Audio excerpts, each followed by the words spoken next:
Welcome to the tutorial on installing the UniPod MT-11 gimbal on the UniVTOL V2200 VTOL drone.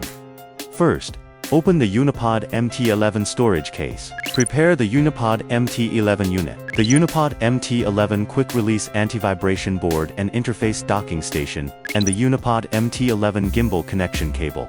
On the drone side, connect XT30 power, along with the UART and S bus interfaces. GH 1.255 pin.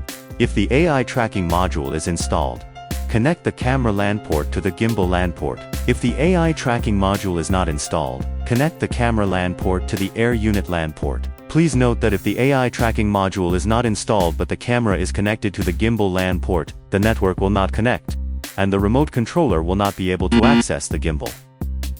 Next, install the UniPod MT-11 quick-release anti-vibration board on the bottom of the drone. Please make sure to use the new quick-release anti-vibration board, as the previous version is not compatible with the UniPod Mount 11.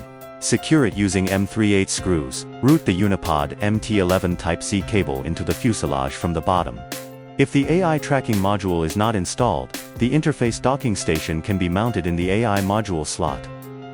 Then connect power, UART, S bus, and LAN to the UniPod MT-11 interface docking station.